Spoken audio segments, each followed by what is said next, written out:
देखो स्टूडेंट्स, हमने दो मेथड देखी मीन फाइंड करने की। पहले देखा डायरेक्ट मेथड जिसमें कैलकुलेशन थोड़ा लॉन्ग जा रहा था, लेंथी था। फिर उसको रिड्यूस करने के लिए हमने शॉर्टकट मेथड देखी जिसमें कैलकुलेशन थोड़ा बहुत रिड्यूस हो रहा था। अब एक और मेथड भी बताई थी मैंने, कौन सी थी वो? Step deviation method of finding mean. Okay, वो मेथड में और भी स्टूडेंट्स जो प्रीवियस दो मेथड थी ना उससे भी ज्यादा कैलकुलेशन रिड्यूस हो रहा है। तो वो कैसे, वो देख लेते हैं। बट उसके लिए भी स्टूडेंट्स आपको फॉर्मूला तो याद रखना ही पड़ेगा। तो देखो फॉर्मूला मैं आपको बता देती हूँ, इजी है, वैसे इतना कुछ चेंजेस भी नहीं है, थोड़ा माइनर चेंज है। तो देख लेते हैं हम फॉर्मूला और उसकी सारी टर्म्स समझ लेते हैं। तो देखो स्टेप डेविएशन से मीन फाइंड करने का फॉर्मूला है x bar is equals to a प्लस 1/n in bracket summation of I equals to 1 to n fi ui into h। यही उसका फॉर्मूला है स्टूडेंट्स। अब इसमें सारी टर्म्स हम देख लेते हैं। काफी सारी टर्म्स हमें पता भी है, पर जो टर्म नहीं पता है वो पहले देख लेते हैं, फिर उसको फाइंड करना तो इजी ही रहेगा। ओके, तो ये फॉर्मूला में स्टूडेंट सबसे पहले है a। अब a के बारे में पता है, a यानी अज्यूम्ड मीन। ओके, फिर उसको कैसे निकालना है, कैसे फाइंड करना है वो भी अब तो देख ही लिया है। ओके, फिर है n। स्टूडेंट्स n पता है, n यानी समेशन ऑफ fi, यानी जो भी ऑब्जर्वेशंस दिए हुए हैं वो सारे ऑब्जर्वेशंस का टोटल, तो वो भी समझ में आ गया। फिर है समेशन ऑफ fi ui। और स्टूडेंट्स ये ui क्या है? तो देखो मैं आपको ui बता देती हूँ। ui equals to di by h। क्या बोला मैंने? ui equals to di by h। अब ये di क्या है? डेविएशन, ये पता ही है। ये कैसे मिलेगा? di की जगह पे हम क्या लिख सकते हैं? xi माइनस a, और h तो है ही, यानी di upon h is equals to xi minus a upon h, ये लिख सकते हैं। बट स्टूडेंट्स यहाँ पे h क्या है वो नहीं पता। अब देखो यहाँ पे भी h है, वो भी नहीं पता। h यानी common factor. Students common factor, हम जब di फाइंड करेंगे तो di में हमें कुछ कॉमन फैक्टर मिलेगा। ओके, वो ही कॉमन फैक्टर सारे di से डिविजिबल होगा।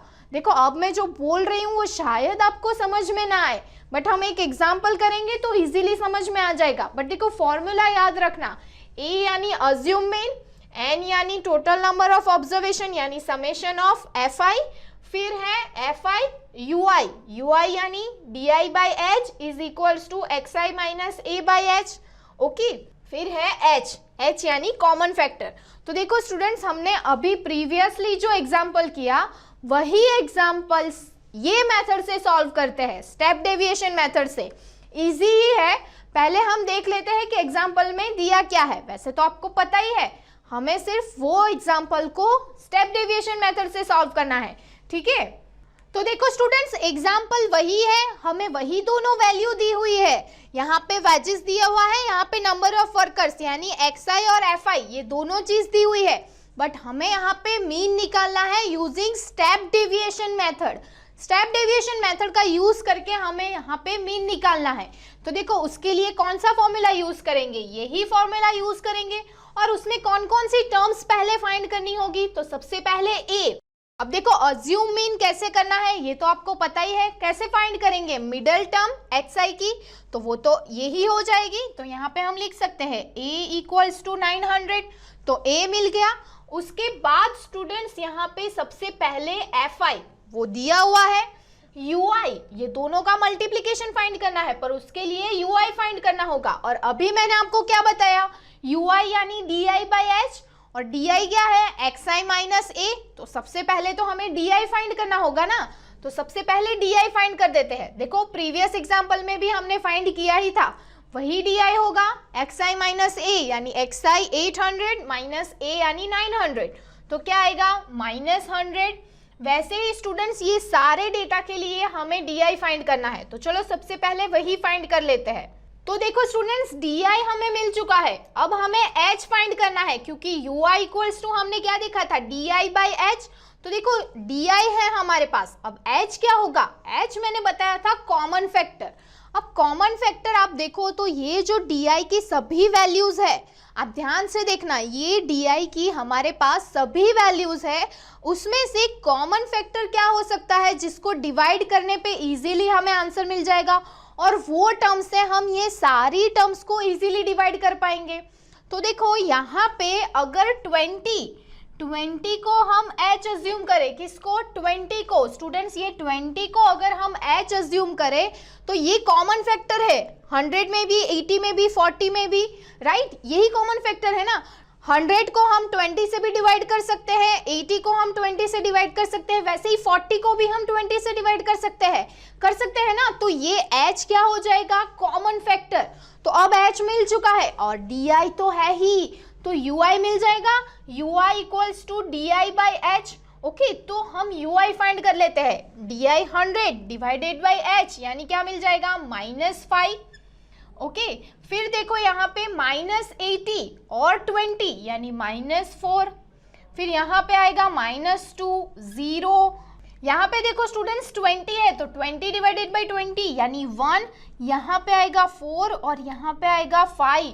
तो स्टूडेंट्स ये डेटा जो ui मिल रहा है वो तो इजी है, बहुत सिंपल तरीके से हमें मिल गया है ना। जस्ट यहाँ पे फोकस क्या करना है कि h की वैल्यू हम क्या लेंगे, ऐसा कौन सा कॉमन फैक्टर लेंगे जिससे हम ये सारी टर्म्स को इजीली डिवाइड कर सकते हैं।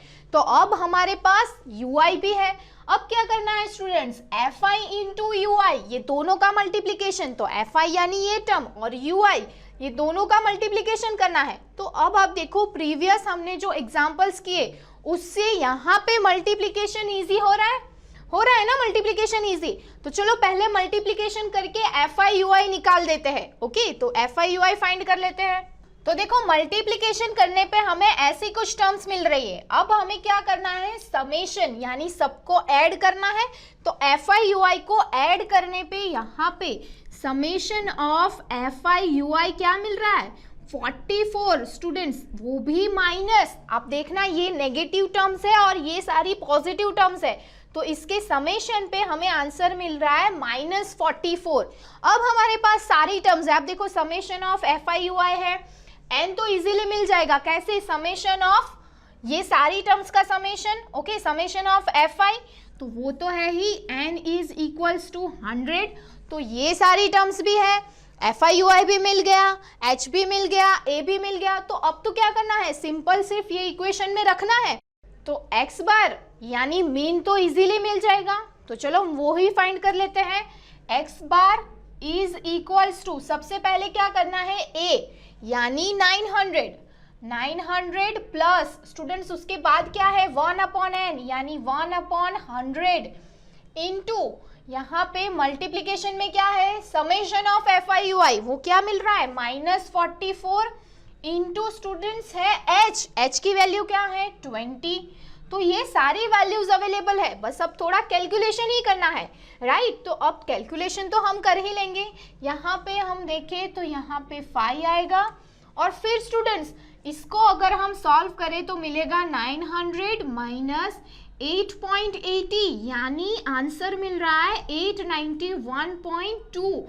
यही रिक्वायर्ड आंसर है जो मिल रहा है मीन, जो हमें फाइंड करना था। तो स्टूडेंट समझ में आ रहा है मीन कैसे मिला, यही फॉर्मूला का यूज करके। अब आप देखो कि यहाँ पे स्टेप डेविएशन मेथड और हमने जो प्रीवियस मेथड की, आप थोड़ा रिमाइंड करके देख लेना, शॉर्टकट मेथड, दोनों में आंसर सेम मिल रहा है 891.2।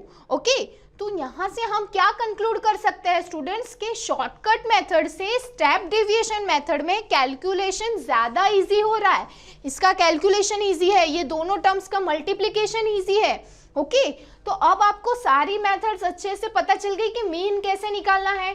तो स्टूडेंट्स अगर ड्रोन स्टडी के ये वीडियोस आपको अच्छे लग रहे हैं तो आप प्लीज इनको लाइक करें, सब्सक्राइब करें, कमेंट्स लिखें, स्टूडेंट्स अपने थॉट्स बताएं, हमारे साथ शेयर करें कि आप और क्या चाहते हैं। और इतना ही नहीं स्टूडेंट्स, सबसे इंपॉर्टेंट नीचे शेयर बटन पे क्लिक करें और अपने दोस्तों के साथ इन वीडियोस को व्हाट्सएप और फेसबुक पे शेयर करें स्टूडेंट्स, ताकि वो भी इन वीडियोस का फायदा उठा सकें स्टूडेंट्स, राइट।